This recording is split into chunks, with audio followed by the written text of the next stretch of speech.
ఎడారిలో జలధారలు. రచన doctor K Job Sudarshan.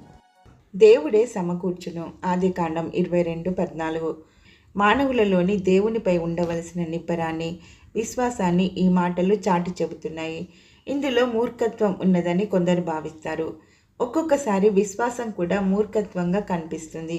విశ్వాసం అంటే తాను కోరుకున్నది, తాను ఆశించినది దైవ చిత్త ప్రకారం దేవుని ద్వారా తనకు లభిస్తుందని భావించడం. ఇటువంటి విశ్వాసం విషయంలో అవగాహన లేని వారికి ఆ విశ్వాసం, ఆ నిరీక్షణ మూర్ఖత్వంగా కనిపించడంలో ఆశ్చర్యం లేదు. పుట్టించిన వాడే పోషించి తీరుతాడన్న దృఢ విశ్వాసం ఈ మాటలో ఉన్నది. అటువంటి విశ్వాసానికి, నిరీక్షానికి తావలమైన సందర్భాలలో ఈ వాక్యం జ్ఞాపకం చేసుకోవాలి. అబ్రహాము అచంచలమైన విశ్వాసం గల ఒక దైవజనుడు. అతనికి చాలా కాలం తర్వాత దైవం ఒక కుమారుణ్ణి అనుగ్రహించాడు.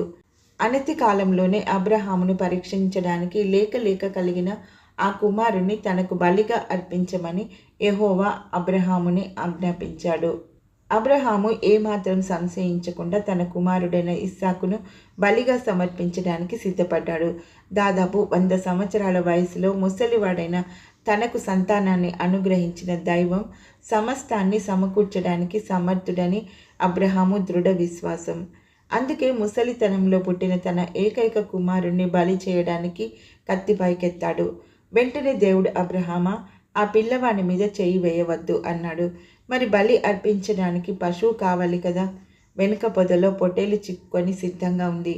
అబ్రహాము తన కుమారునికి మారుగా దేవుని సూచన మేరకు పొట్టేలును సమర్పించాడు. అసలు బలిపీఠాన్ని సమీపిస్తున్నప్పుడు ఇస్సాకు తండ్రితో, కట్టెలున్నవి, కత్తి ఉన్నది, అగ్ని ఉన్నది, బలి అర్పించడానికి బలి పశువు ఏది అని ప్రశ్నించాడు. తానే బలి పశువు కాబోతున్నాడన్న సంగతి అతనికి తెలియదు. వెంటనే అబ్రహాము, అది దేవుడే సమకూర్చుతాడు అని జవాబిచ్చాడు. అన్నీ సమకూర్చేవాడు దేవుడే అనే ఆ దృఢ విశ్వాసం ఈ మాటలో ఉన్నది.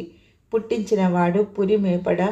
ఇలా దైవం మీద భారం వేసి తమ జీవితాలను గడుపుతున్నవారు అచంచలమైన విశ్వాసం గలవారు.